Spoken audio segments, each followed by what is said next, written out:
Okie dokie. Let's see if we're live or not. Let's see. The best way to check if I'm live or not is obviously on the mobile, because mobile is the best. Well, it says I'm live. Let's see if I can click it.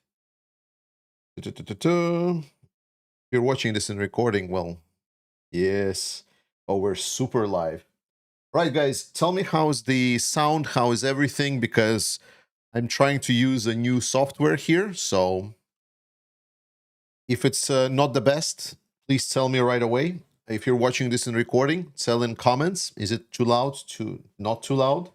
Is it clear? Not too clear? And whatever the case, we are beginning today. Welcome to today's stream, ladies and gentle ladies. I don't know, gentlemen, maybe. We are starting a very, very special live stream as for a very long time I've been pretty busy with a lot of the work with behind the helping the drone company to get ahead in Ukraine, get to know people, get them around, get them the right perspective. I really pulled a lot of strings from there. And now we are in a post launch area. So first and foremost, the rule of today, if you want to support me, support this stream, or support everything that Ukraine does, first and foremost, support the fundraisers that we're doing for 93rd Brigade with Jugaspaw. That is the most important. So every time you think what I'm doing is worth celebrating and it's worth sending me some money, take a break, send money first to support the Ukrainian armed forces, and then if you have something left, I will gladly appreciate it for sure. So, let's talk questions. There is a question section that is right now open. It says ask your questions here. You click there and then you can ask your questions and they appear for me clearly so I can look at them. And most importantly, before we start is I want to say huge thank you to everyone that is tuning in today. But most importantly, I would like to say huge thank you to the moderating team. Without moderating team, this channel would not be what it is, especially with a lot of the videos covering the news that we are doing. There is a lot of people that are helping to gather up and accumulate all of the news that are going into these videos. So moderating team and the news team have been extremely instrumental for this channel's success. So let's begin today's exploration of the events. I still don't see any questions. Can any of the moderators check that the question section is working? Because usually people start piling up questions pretty fast. Maybe there is some YouTube glitch. So let's read some super chats. Sears Home, thank you so much for being a member for 9 months. Appreciate it. Ukraine переможе. Absolutely agree. Ukraine will win. Canada Doc, welcome, my friend. Thank you so much for being a member for a whole 26 months. Let us never surrender, never give up. Stand up for what is right, even if it doesn't benefit ourselves. Thank you all. Absolutely, Canada Doc. I could not agree more. You know what's the most interesting with these how do you say, like, these, I don't want to call them peace negotiations, peace plans. It is more like capitulation agreements that are trying to be pushed towards Ukraine. The craziest thing for me is that despite the fact how far we have pushed Russia already with supporting Ukraine, how shitty their economy is doing, how really we are pushing towards a pretty drastic situation for the Russian forces and Russian economy, we still do not fully agree to a potential that Ukraine can win. I don't know if you've noticed this, but this is something that's been frustrating me to no end. That even Europeans, when Trump is proposing this peace plan that was dictated by the Russians, it is still Europeans coming back with the counter proposal to these 28 peace plan points, and half of it is still shit. Half of it is still like giving Russia a lot of leeway, giving Russia benefits and so on, despite just going for like a full-blown victory of Ukraine. I really don't get it. I don't understand. Like, don't get me wrong. I know negotiations can be difficult, you know, negotiations on where we end up, what Ukraine potentially will or will not give away. Everything can be there, you know, because Ukraine is being like in a very, very difficult position. There is a lot of pressure on Ukrainian population. There is a lot of pressure on Ukrainian military, and there's not a lot of help coming their way. The issue is that instead of like trying to go for some kind of own position and then trying to potentially maybe meet Russians somewhere in the middle that Ukraine would agree on to, we are instantly like undercutting our own positions by just declaring our starting positions to be half-assed. That is what's annoying. So in my perspective, the correct way forward would be like, our position is Ukraine wins. That's it. Our position is Ukraine wins. Then we pressure Russia until Russia gets into negotiation table. Because right now, with all of these talks, with all of these discussions on potential peace plan, and this is where I fully like, how do you say, that this is where the name of my stream is fully accurate, is that Russia is not looking for some kind of negotiations. Russia is very clearly not ready to start any kind of talks, ceasefire, whatever. It is very clear that whatever it is doing for prolonging of time. It is trying to just, you know, extend as much as it can. But if we start stating, okay, our goal is Ukraine's victory, and then we support Ukraine as much as it takes to get towards the Ukrainians' victory, so when the Russians are finally ready to negotiate, then they will come to the table and maybe ask or even better beg for some kind of better negotiating positions. And then we potentially start considering whether or not Ukraine should or should not be giving away parts of the territory, should or should not have some kind of neutral status, and so on. This is what is frustrating for me. And my problem is that our politicians and everyone else have gaslighted all of us, believing that this is not a way forward. This is really annoying for me. And I would like to tell it like every time I get the chance, but unfortunately people just like, yeah, I was like, oh. Everyone has been so gaslighted that now it's like almost like perceived like, yeah, of course Ukraine is going to give up territory. Whoa. What do you mean Ukraine winning? That's not a possibility. Absolute insanity. Really hate it. That's probably like the thing that I really, really despise the most.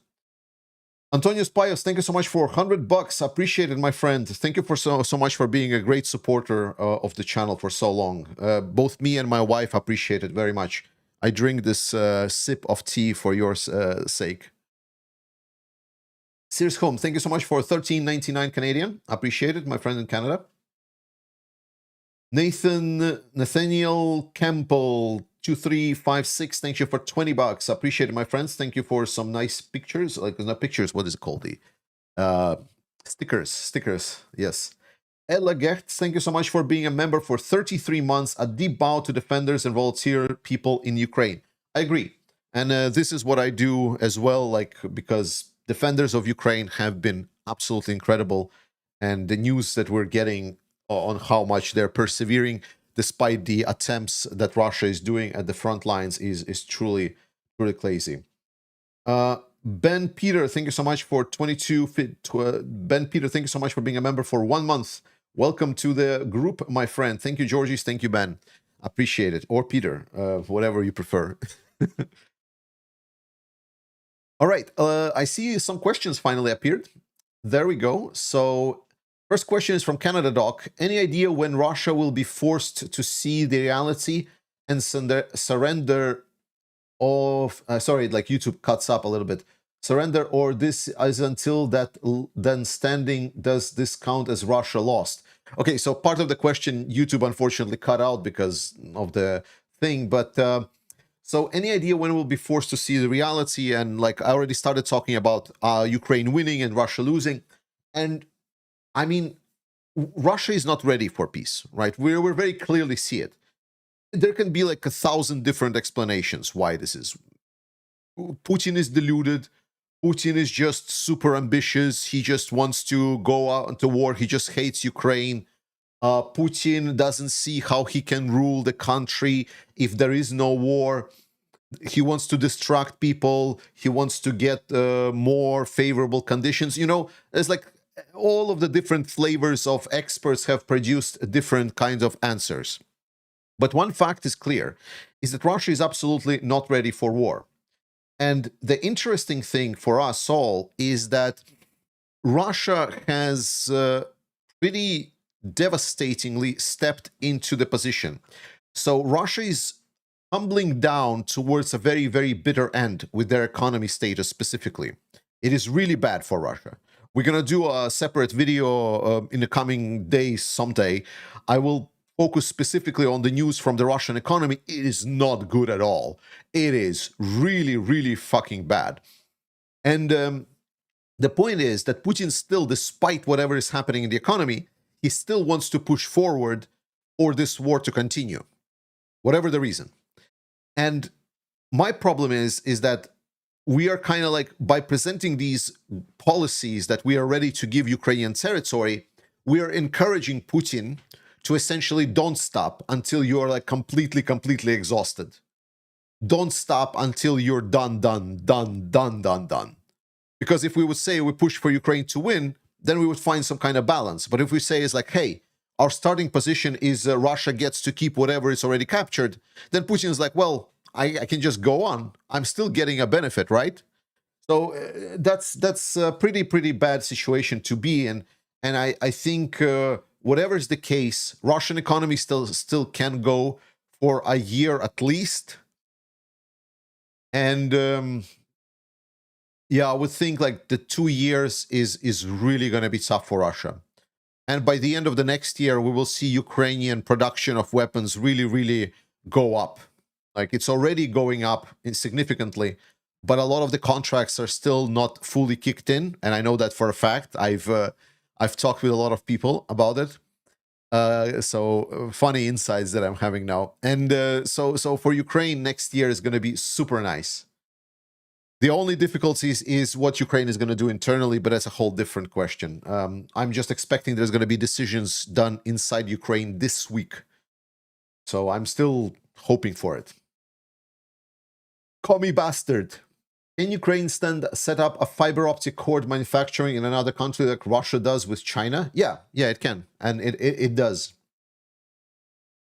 John Newman, who do babies come from? Where do babies come from? Okay, I guess this is just a test question. Okay, Ali asked it. Yeah, okay, so those are the test questions. Yeah, the questions are working. Thank you so much. For everyone else that wants to ask question, there is like a ask your questions here.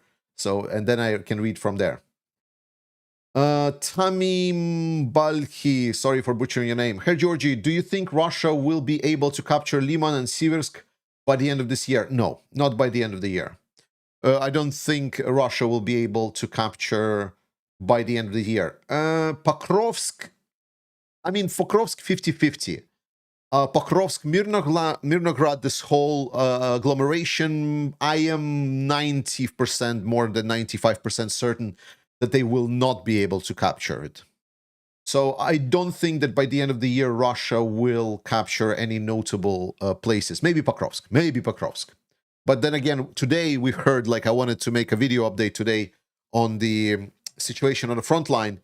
And there was specifically that Ukrainians are actually conducting some counterattacks in Pokrovsk, pushing Russians beyond the city center. So again, instead of the full city being colored red, it's now more of a gray area. And it's like hilarious. By the way, some of the maps that I've seen are fucking insane. So some of the maps, they don't have gray area at all. So like if someone says like, oh, and it is supposedly coming like from pro-Ukrainian accounts, supposedly. So they're like, oh, we saw a video of Russians like some 3 weeks ago. One Russian soldier was at this northern part of the city. That's it. Russia controls all the way up to the northern part of the city. It's absolutely crazy. It's absolutely like non-realistic what is happening there in Pokrovsk and Mirnograd. It is, don't get me wrong, it's still very tough. It's like, it's insanely difficult, and it costs Ukraine a lot, and like the situation is truly catastrophic. But the positions are still being held by Ukrainians. How can Ukraine win? by defeating Russia. Gordon Kadatz, why Europeans stand up for Ukraine? Will Europeans stand up for democracy? Well, Gordon, depends what you put in it. We technically do stand up. Europeans are the only one that is supporting Ukraine. US is not supporting Ukraine.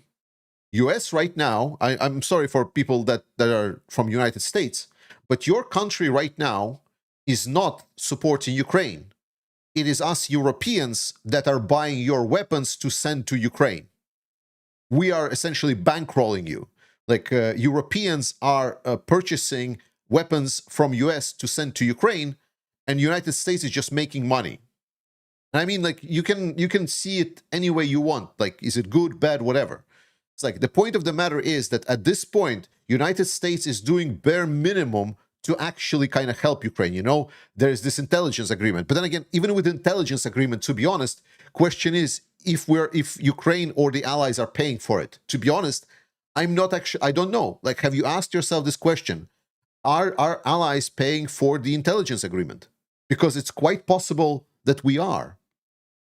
So as much as I support people in the United States that support Ukraine, and you're doing a lot, guys. Like, I don't want to diminish the people in the United States that support Ukraine, and they're doing a lot, like for sure. But like United States, and specifically United States government, they're not like a big allies of Ukraine. They're just getting profits. So whatever. So like when you ask me questions, will Europeans stand up for democracy? Who else is standing up for it? China? I don't know. Jane Leveled, sorry for butchering the name, but Donald advised Zelensky to accept Vladimir's previous demands. Well, we already know that it's not fully true. So the full story about this is Witkoff agreed something with Dmitriev, so they created this dimwit plan. They've then put it together where they poorly translated it from Russian. Then they brought it to Trump's administration, showed it to Trump. Basically, Witkoff said, and I'm simplifying things, is like, hey, I have this peace agreement. We can do it with Ukraine. Ukraine right now is in a weaker position because of the internal problems. We can actually propose this plan. Russians are actually willing to give something, which they didn't, but it doesn't matter. And Trump says like, yeah, sure, you can go ahead and try for it.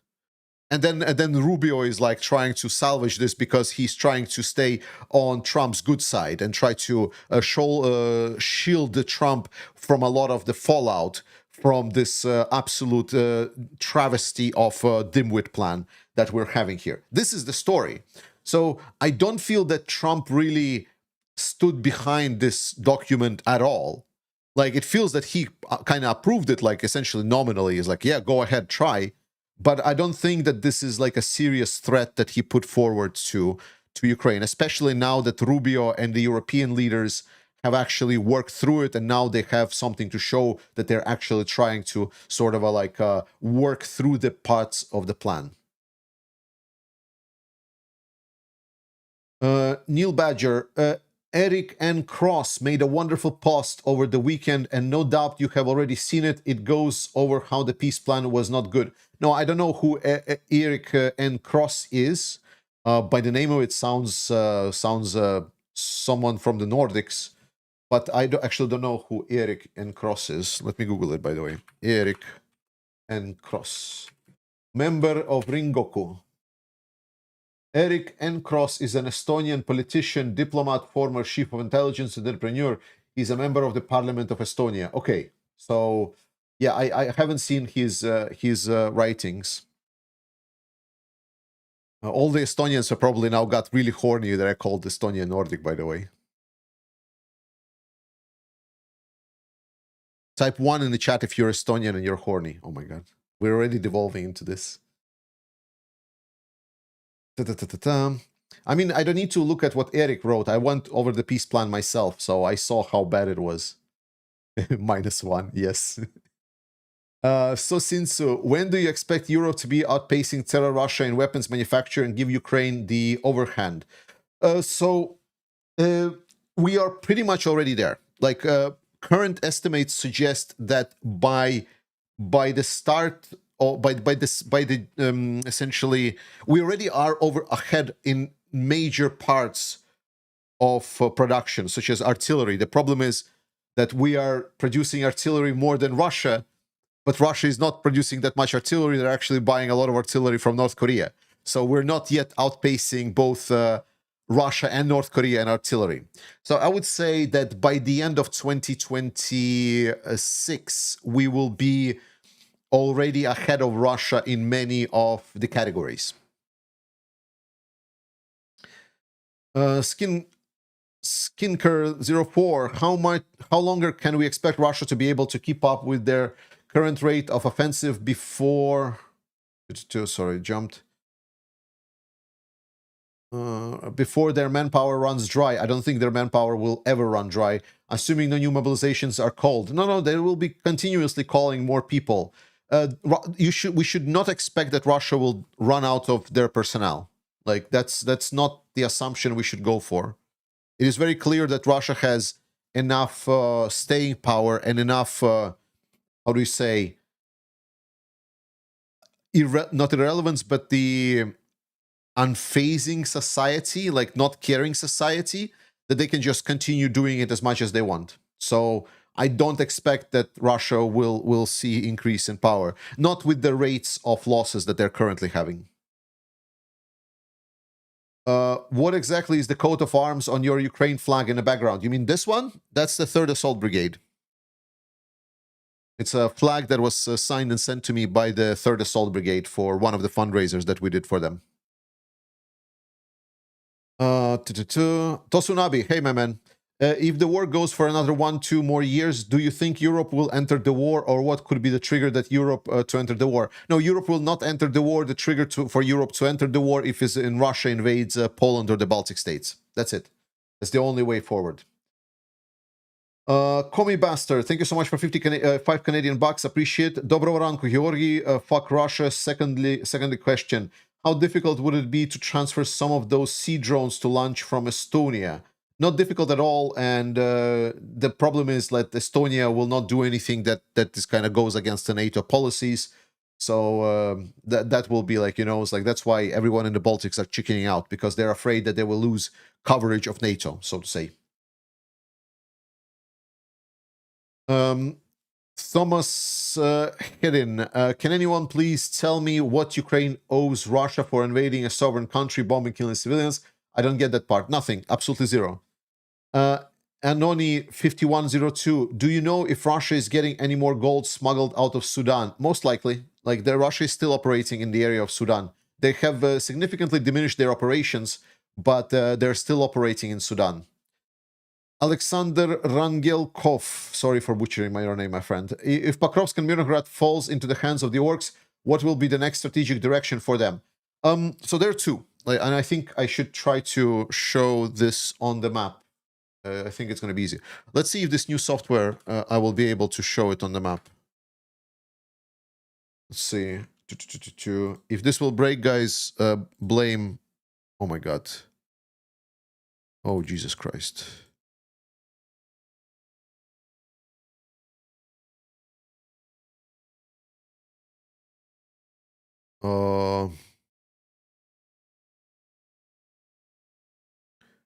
Okay, I am so confused right now.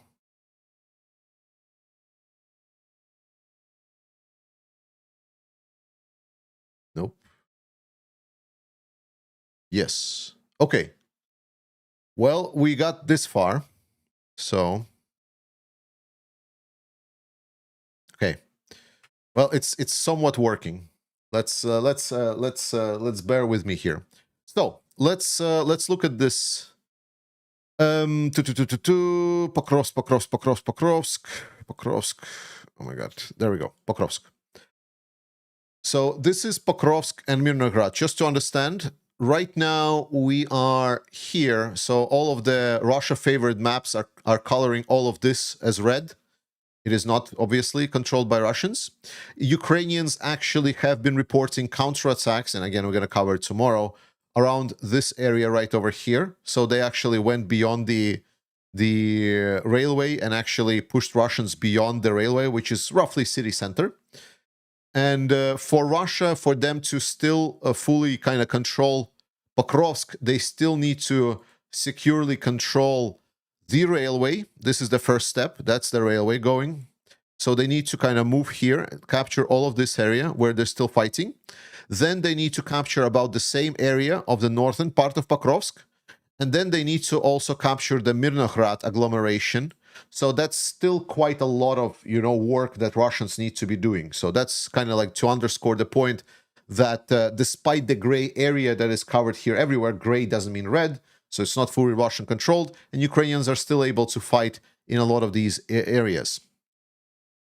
But where Russia can go from after they close the pocket of Pokrovsk-Mirnograd, so if they would close this, and again, I don't think they will do it before the end of the year, they have a couple of options. The main part that this opens is the move towards the north. So Dobrapilya is the most obvious part, because ultimate goal of Russia in Donetsk area is this area right over here. This is like a huge urban agglomeration. This is like the main Ukrainian fortress in the area. Russia wants to encircle this. They want to approach it from Liman's side. They want to approach it from Siversk side. They want to approach it, of course, Konstantinivka side. From Chasiv Yar side. They want to approach it from Konstantinivka side. And they would love to approach it specifically from Mirnograd Pokrovsk side, especially. This is what Russians want. This is their ultimate goal if they ever want to capture the territory of Donetsk. The problem for Russia is that not only their approaches here will be difficult, as this kind of like the hills in this area and topography is favoring the defender, but secondly, it's also, as I said, urban agglomeration. Those are some big-ass cities. Let me see if I can put the overlay, and then we can see a little bit. So as you can try seeing it, you see? Like there is like you can see almost cities, like a huge cities, Drushkivka, Kramatorsk, and they're almost linked together. And there is Slovyansk. You see, those are major kind of like a chain of cities. So that is not something that can be easily taken, even if Russia approaches this. We see it with Pokrovsk. Remember, Russia approached Pokrovsk just over a year, almost a year and a half ago, approached, and they're still not even approaching. So the estimates are that for Russia to just approach this area from the sides that they want, it would take them at least a year, if not more. And if it's at least a year, if not more, then it might take them even like up to 2 years to start potentially capturing parts of this territory. So if nothing majorly changes for the Ukrainian armed forces, if we don't see some big collapse or whatever, it should, like at the current rate, Russia take like 3 or plus years for them to capture full Donetsk area. 3+ years and about 1.5 million people casualties. That is why the Trump's peace plan is so insane from the military standpoint. Because in Trump's peace plan, what he says is like, oh, Ukraine just leaves the Donetsk region, these parts that are not captured. Just Ukraine just kind of leaves. But again, like the calculations with the current tempo, even favoring Russian tempo, is 3 years of work and about 1.5 million casualties. That is the price that Russia will pay if they will be allowed to essentially capture these areas by force. That is not cheap. It is not cheap at all. This is something that they would really want to avoid. So other than that, Russia right now is having major success going this direction right over here, specifically around Hulaypole. They're having certain trouble, Ukrainians, and once Hulaypole is captured, it allows Russia like a big advantage in territory. Hulaypole is a very good defensive position. So it would factually, especially if Pokrovsk falls, allow them to get to this area and potentially slowly within a year reach Pavlograd and Zaporizhia. So we would see potentially big fight for Orikhiv, and then Russians would kind of approach them from sort of like this angle. But Zaporizhia and Pavlograd would be major challenges for Russia. Huge challenges. Something that Russia, even to this date, despite the Pokrovsk-Mirnograd agglomeration, despite those two cities being a challenge for Russia, Pavlograd and Zaporizhia would be something absolutely insane in difficulty for Russia. Something unbelievable, especially something like Zaporizhia. It has very, very difficulty. So and so on. Syrskyi will screw that. Again, like all the criticism of Syrskyi, I don't understand where it comes from. Every time I look into Syrskyi, so everyone that says like, "Oh, Syrskyi is so shit," prove it or shut the fuck up. Seriously, like because it's enough. Every time we talk about Ukraine defending and we talk about Syrskyi's being in command, is like you need to either state what is he doing wrong, or you need to shut the fuck up. Because every time we look at Syrskyi and what is he doing, and specifically when he is participating in planning operations and so on, it is always pretty okay. Like you can judge him and critique him for the internal problems of the military, the inability to make proper structure, the poor judgment of people that he's putting on some of the positions. Those are very valid judgments. But when we're talking about the mastery of the field, how to stop Russians, where to defend, when to exit, when to come in, Syrskyi has been pretty okay so far with the resources that he has available. So I don't accept the simple critique of Syrskyi. Is like, oh, Syrskyi is just gonna fuck it up. No, you need to explain why. Because so far, every time I looked into it, it was okay. Thank you so much for all of the support, guys. Remember to first and foremost support the Jugaspa fundraiser. I hope all of the people that will support it and our moderators can send a link to the Jugaspa fundraiser in the chat. Please support Jugaspa fundraiser first and foremost. Jay Bold, thank you so much, and sorry for butchering your name. Thank you for all you do. Also hearing rumblings that Dan Driscoll may be replacing Pete Hegseth. Is that good or bad? Slava Ukrainian. Dan Driscoll is a big supporter of Ukraine. I'm for it. Sir Home, thank you, Georgies. Appreciate it. Thank you so much for donation, my friends. Thank you so much for 70 Canadian bucks. Let's go further on.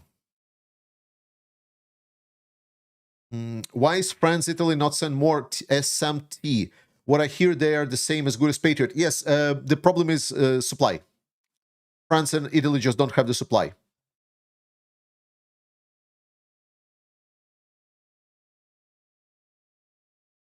What happens to the nuclear arsenal when Russia falls apart due to a total and utter incompetence?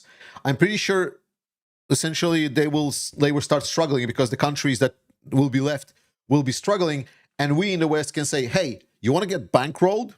You know, like imagine this situation. You know this. How do we say the Budapest Memorandum that Ukraine had to sign? Remember that? So why did Ukraine sign that Budapest Memorandum?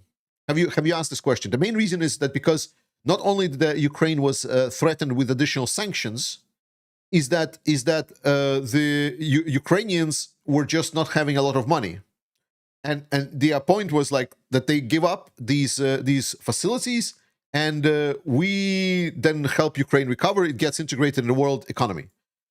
Well, why don't, like when Russia falls apart, we say, hey, new Russian states, you want to get bankrolled? You want to get money?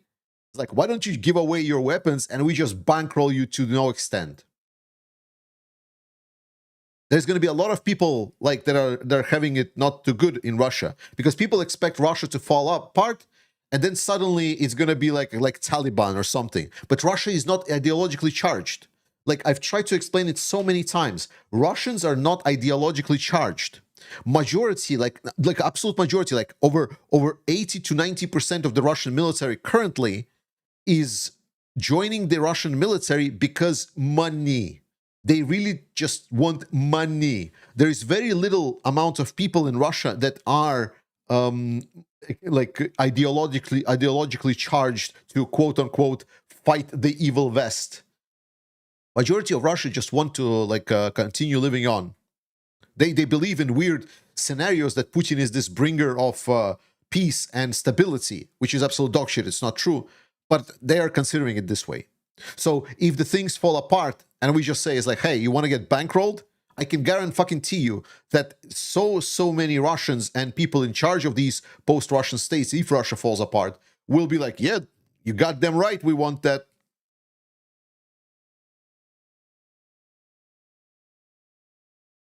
They're going to even learn language. They're going to learn how to speak English. How does Putin not know it's over? Ukraine is a sovereign nation. I mean, Putin looks at the West, what we're doing. Like, he like, look. Putin's book has been always the same communist playbook. Like, who was it? It was the Kaya Kallas, right? That said it. Let's see if I have the video. Maybe I'll put it up. Kaya Kallas. Is there a video YouTube that I can show? Kaya Kallas, Russia. Russia negotiations. Oh, there we go. Yes, there's a video for it. Super. Let's see. Do I have the sound? Hope I have the sound.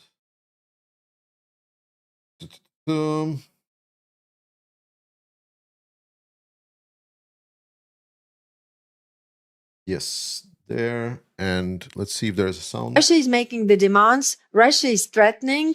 And now if we think that, oh, let's offer them something, then they actually get something that they didn't have before. And I've quoted this foreign minister, Alexei Gromyko, Soviet time foreign minister, several times, who said about the negotiation tactics of Soviet Union, 3 things. First, demand the maximum. Do not ask, but demand something that has never been yours. Second, present ultimatums, threaten. And third, do not give 1 inch in negotiations, because there will be always people in the West who will offer you something. And then in the end, you will have 1/3 or even 1/2 of something you didn't have before. So we have to keep that in mind all the time. Yeah, there we go. So very, very clear. Oh my God. Go back. There we go. So very, very clear for everyone to understand. This is the Soviet playbook. Just never give an inch, and there's going to be people that will let you have more. And Putin is only like, okay, I'm just going to need to wait. I can still go on. Like, there's going to be more people, more and more people in the West that will give me more. That's it. He just waits, and he just waits and waits and waits and waits and waits and waits and waits. Like, the whole point of his constant attack on the front line, it's a stupid tactic. I mean, they're getting territory, yes, but like the cost of that territory is insane. No one should be fighting. Like, they're fighting worse than Germans in Stalingrad. Like, they're really doing that bad. Yet they continue on. Why? Because it's an image. Because it paints an image that Russia is always attacking.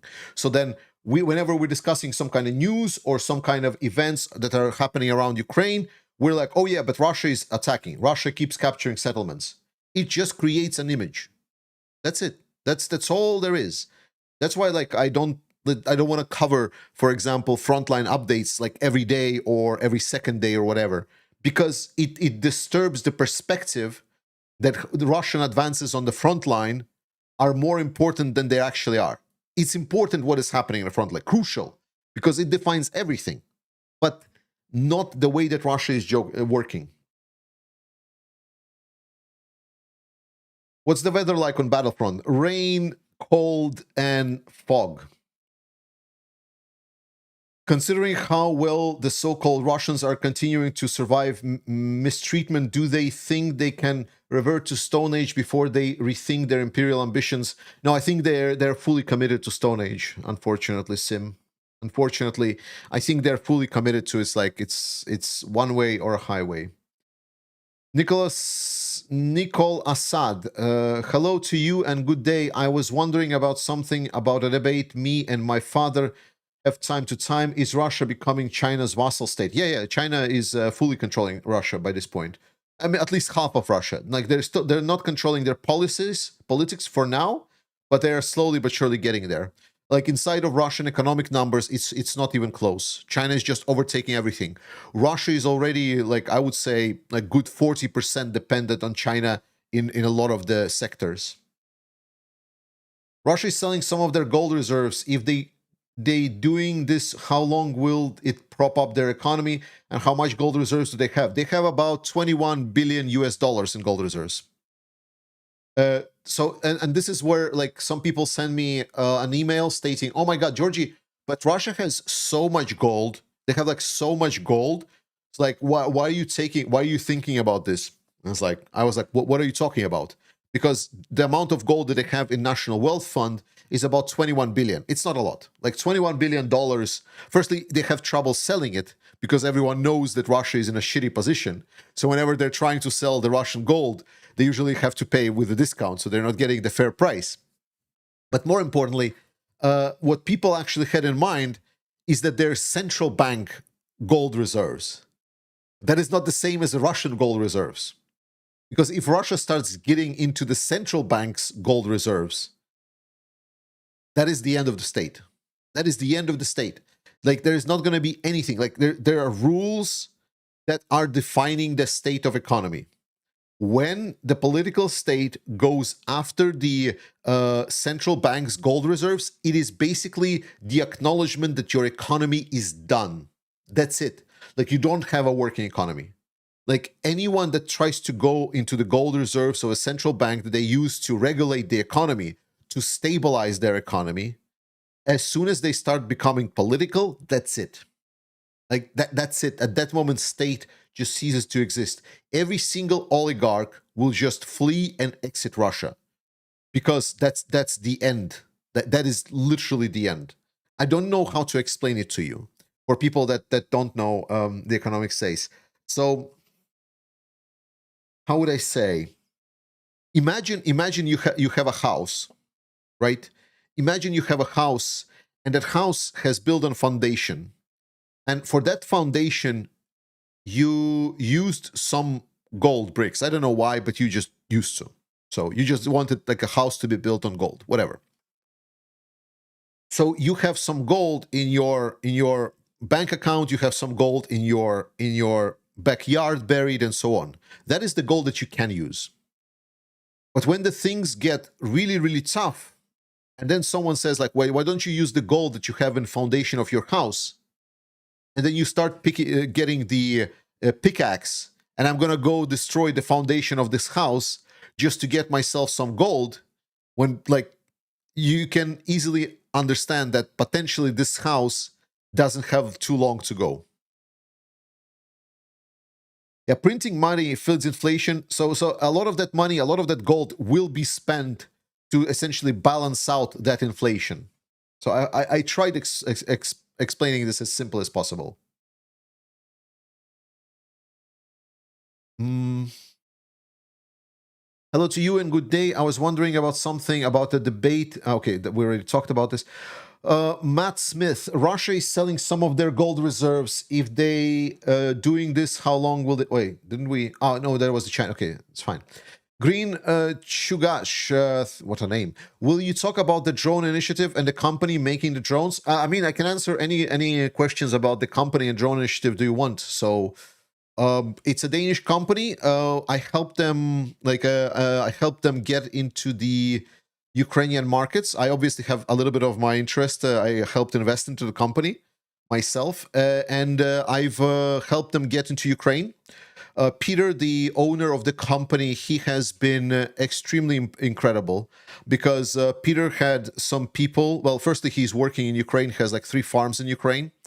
He has been working in Ukraine since 1998, and he has been incredible person that really is dedicated to help Ukrainians. He has been like helping run this Danish Danish Ukrainian help fund. Basically, the whole drone initiative, the whole drone company idea started like this. They were running this fund with the local business representatives in Denmark, where they would gather funds to send to Ukraine. So they created a bank account in Germany that they gave away to Ukrainian government to essentially pull the money from that bank account. And they would prop up a lot of the people inside of Denmark Denmark business sphere to send money to that bank account.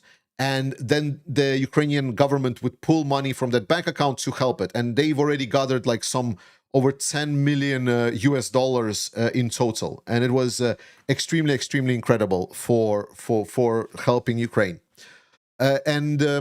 So after that, he approached me and he says, like, listen, Georgie, like, I trust you because well, I watch you all the time. Like, can we talk about like, so what we can do for Ukraine?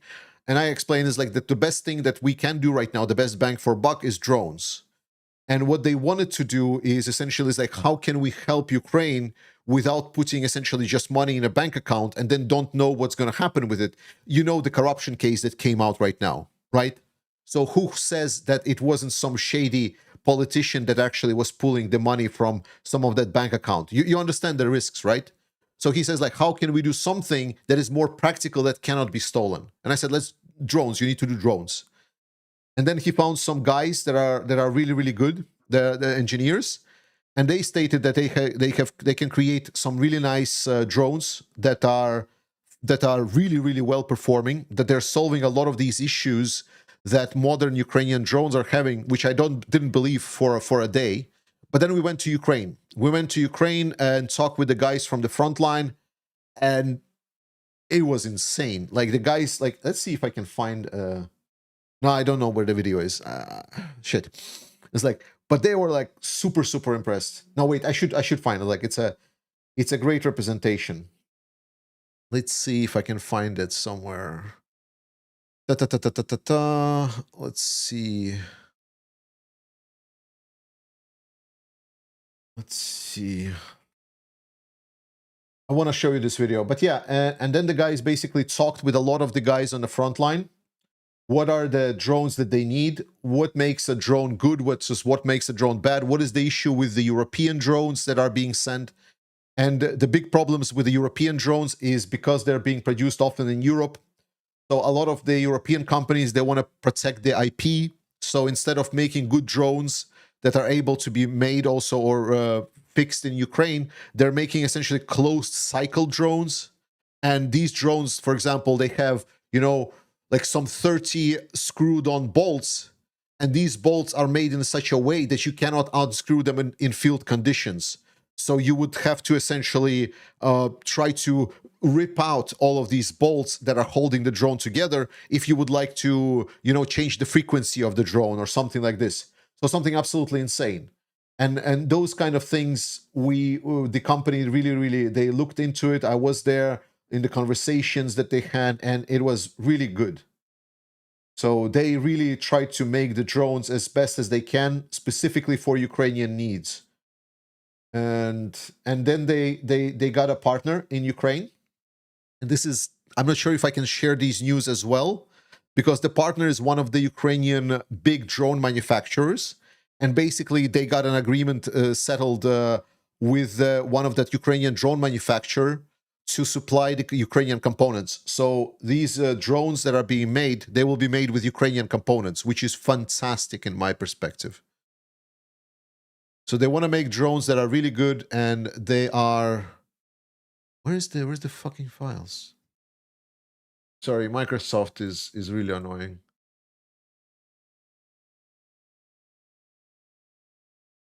Yes, there we go. Okay. Yes. Okay, I almost found it somewhere. Is there a video? There we go.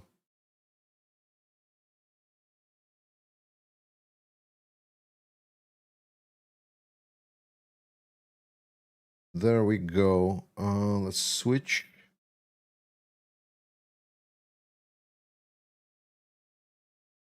So...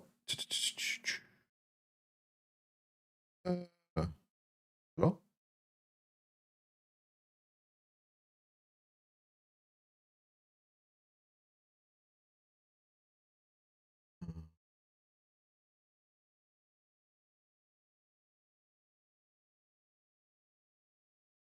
I think I need to move this to a different window, like this. Oh, there we go. So this is the front lines when the guys tested this. It's impressive, man. I can tell you. The limiting factor you can feel. Really awesome. The battery. The battery is seen kind the of. drones like this for quite a long time. Right now, the drones that that are working on the front line, the coolest thing about them is like you can do it precisely.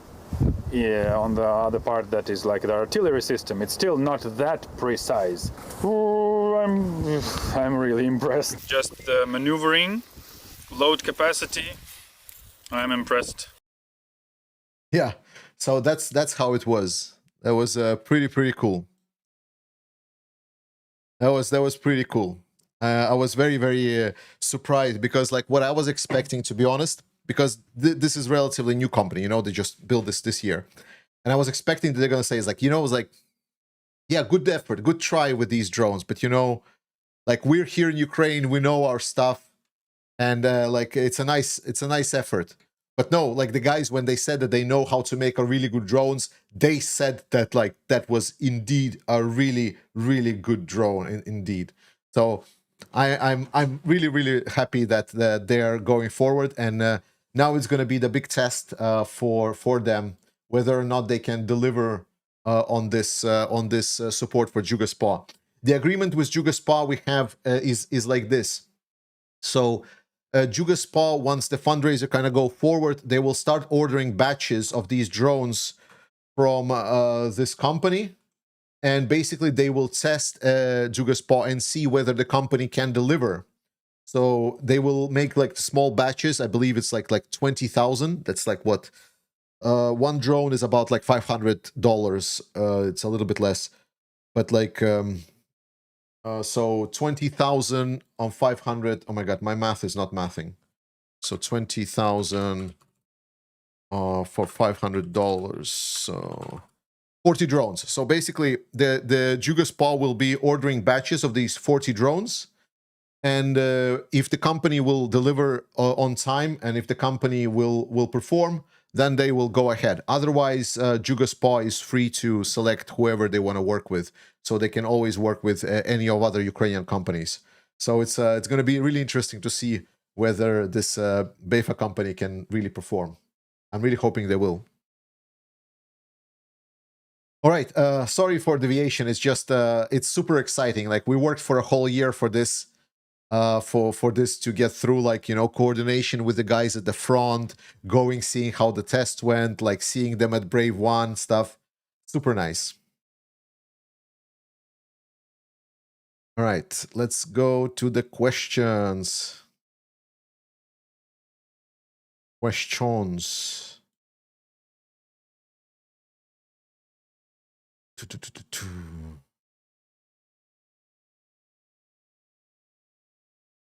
Sudan question, I remember this one.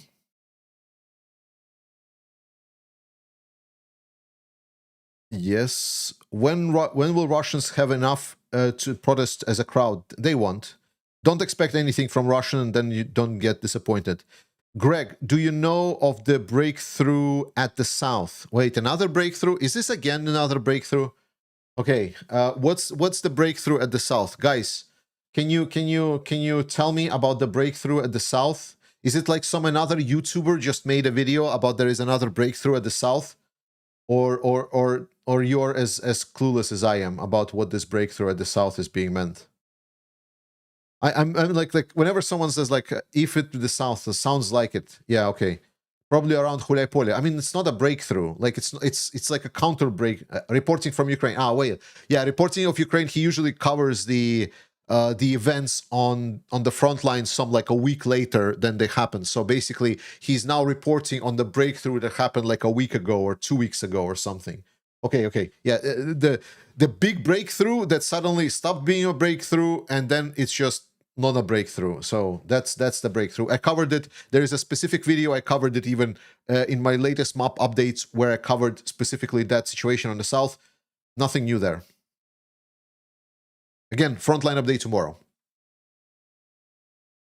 Hi, how much? Shut up. Shut up, Google. What the hell? How much land drone impact battlefield NOS? What an interesting way to put question. Land drones are becoming more and more prevalent in Ukraine. It's very good. North Koreans captured in Gulaipole. Yes, yes, yes. That's going to be actually part of the update. In the last video yesterday, I showed video of trucks going to the front lines with some soldiers, and those are actually North Koreans. So they already participated in the fights around Gulaipole. Yes, North Koreans are invading European country. Oh no, you said Friday or Saturday? Friday, Saturday, what? What? In your opinion, is Trump a Russian agent or just stupid? I don't think he is a Russian agent. I don't think he's a Russian agent. Like, can Russia has some dirt on him? Yes. I just think that he truly, genuinely likes Putin. I really think that he adores Putin, and that Putin is able to, how he is like, you know, when he talks about China as well, he's like, so exciting. It's like, you know, it's like he's able to rule this billion people with the iron fist, and he's like, you know, the eyes are sparkling with desire. I truly feel that if Trump would be in some other country, like he would just become a dictator fully. But in how do you say? But in US there is a lot of checks and balances, so he's having trouble navigating it in his perception. Or Veldur, how can Ukraine resist or stop the Russian gliding bombs, which is their main advantage, or perhaps the only reason they can advance a bit? Air Force. Air Force so far is the clearest answer. I've read no incredible amount of different news that are stating that there is now possibilities for different types of anti-glide bomb weapons, but it never was really coming to anything, and I never saw them perform on the front line. So, nah. Air Force, Ukraine needs their Air Force. That's the best part. Mobile air defense. So, AWACS planes in the air that are detecting Russian planes, and then Ukrainian planes, advanced modern planes that are able to shoot them down from a long distance. Northernmost hex Edudansk. No, I'm not Danish. I live in Denmark, however, for 13 years now. Kaimo, why haven't we heard anything about Rasputnitsa this year? It is snowing, freezing in Ukraine yet? Yes, it is exactly Rasputitsa right now in Ukraine. It's just like people just become accustomed to it. And Rasputitsa is... it's become less prevalent because Russians are not truly attacking through the fields. They're mostly attacking through the roads. So the tactics changed a bit. Shoemaker Levi, sorry, I just joined in maybe off topic, but what's the name of the band of the Ukraine Matters song in the outro? Yes, they're called the Cardinal Birds, and they are Ukrainian. And one of the guys actually joined the Ukrainian Armed Forces and is defending Ukraine right now with being in military. Okay, I don't see any more questions in the question queue. So let's, I'm going to close up the question queue with this, if I find a way how to do it. Completely Stable Genius, thank you so much for $5. Thanks for keeping it real, G. You and Brandon are my heroes. Appreciate it, my friend. Ali, still a member for 34 months, despite his being the moderator of the channel. Thank you, Ali. Say hi to Hippo. CZ1589, Russian air bombs with jet propulsion extend 200 kilometers, but they should have a heat signature or exhaust of the jet. This could be detected, tracked, and targeted. Correct. Yes. If there is enough anti-air systems, then shooting them down should be a lot easier. One of the reasons why, for example, something like Stingers are not really good against drones is that drones are not having a lot of signature. The problem with a lot of these air bombs is that this jet propulsion can potentially work before so it can help them to speed up, but then they just glide, you know? Isbliss, not a prominent issue, but how integral is Starlink to the front line at the current time, with Americans going full international criminals in the admin Muskrat threatening to take the service away? It is still prominent. It's being used non-stop everywhere, but Ukrainians have been very busy developing alternative solutions. There is a whole network of alternative solutions that is now being present on Ukrainian front line. it's not like it's fully covering everything, but Ukraine would not be like, you know, unable to fight if suddenly Starlink will go offline. You missed my question. What's the question? You can just repeat your question.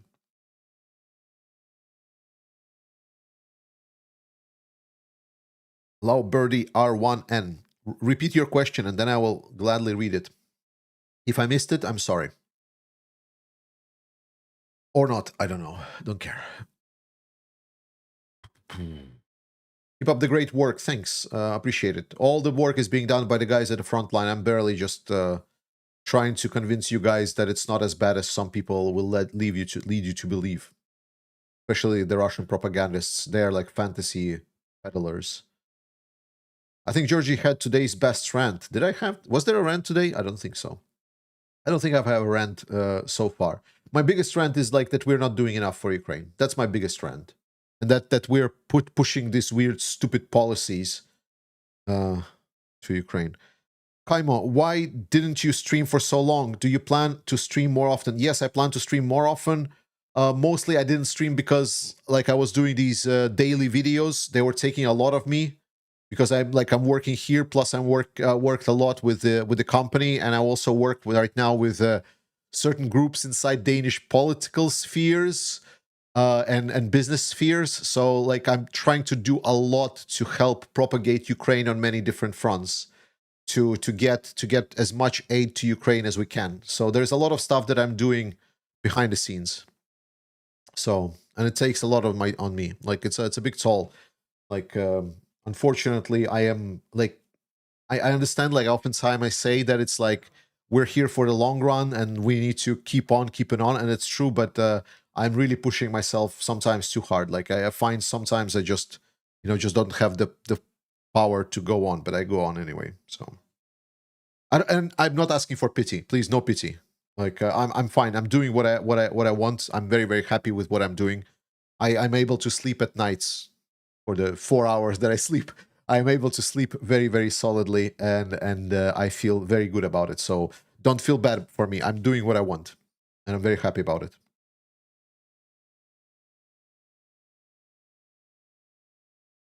Stretched thin? Yeah, a little bit stretched thin, but not like, I mean, it's fine. Right, super. Thank you so much for questions. Support Ukraine, guys. That's the most important thing. Ukraine matters for us as it never did. Ukraine did fantastic job with switching with their campaign for striking the targets inside Russia. It is really, really, really putting Ukraine in a very strong position. I wish the allies of Ukraine would follow along and really commit to Ukrainian victory. I think this would be the best way forward. That would bring the peace closest possible. Support Ukraine, support the Ukrainian armed forces. I'm here for you if you'll have any questions. Frontline update tomorrow. I'll fix my issues. I love you. Slava Ukraini. Trust in Ukrainian armed forces. And I will see you next time.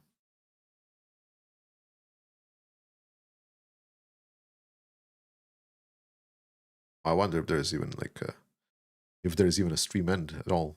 Yes, there is. Love you all. See you.